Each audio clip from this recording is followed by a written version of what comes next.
investors, welcome to Proceemo University.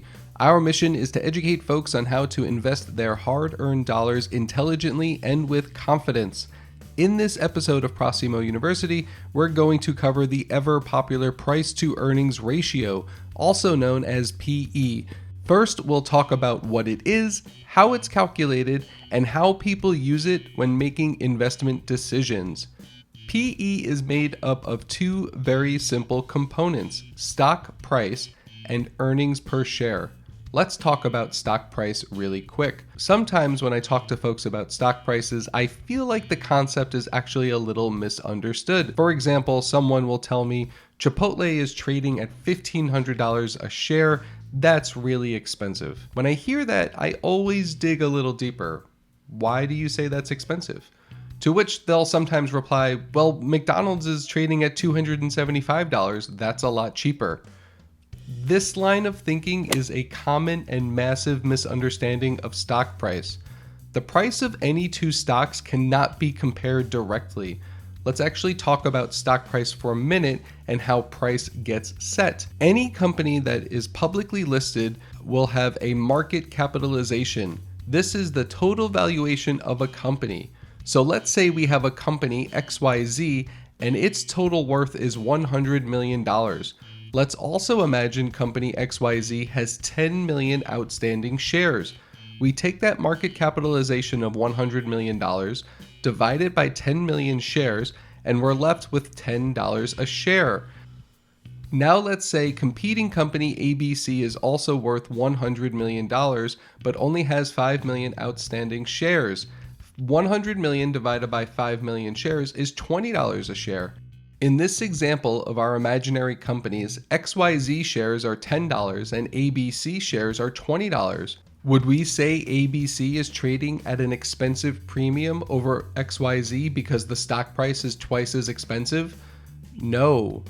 Company ABC just happens to have fewer outstanding shares, therefore a higher individual stock price. So that covers stock price. What about earnings?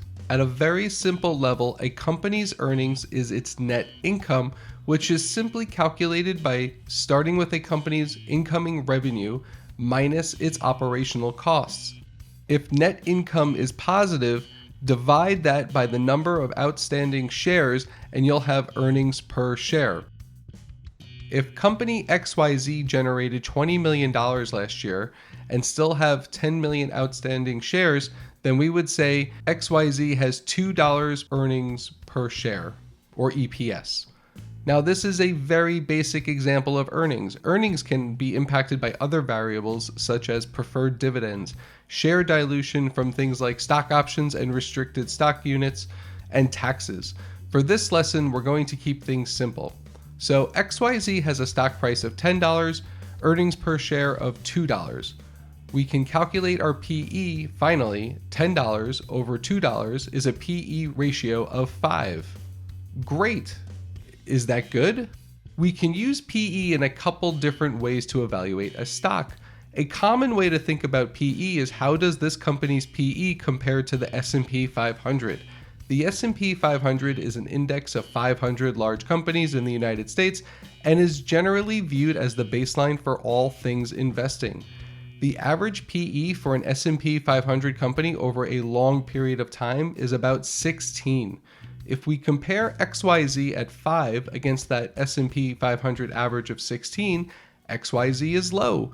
A low PE against our comparison might mean the price has room to grow. For XYZ to have a PE of 16, the price would need to grow from $10 a share to $32 a share.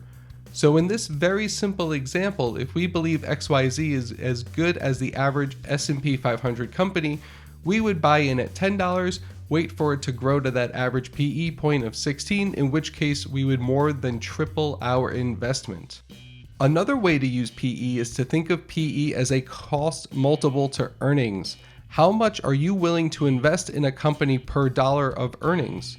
For XYZ, would you be willing to pay $5 for $1 of earnings?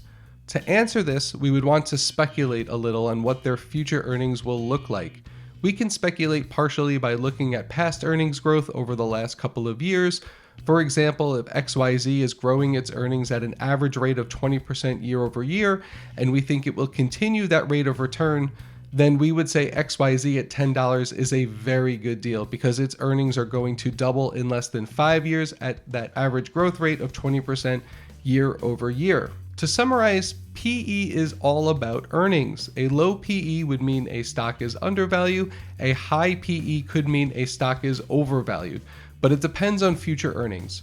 A simple comparison could be PE versus 3 years average earnings growth. If these are equal, we could argue the stock is fairly priced. If PE is lower than average earnings, then the stock could be trading at a discount. Higher could mean it's overpriced. One very important thing to keep in mind when running this type of analysis, past performance does not dictate future returns. We cannot predict with any degree of certainty that company XYZ will continue its trajectory. Sales could plummet, costs could skyrocket, new competitors could completely disrupt the market, so on and so forth. This is why other research is so important. We would never recommend making a buying or selling decision purely on the current PE of a stock, even though PE does contain a lot of information in a really simple ratio.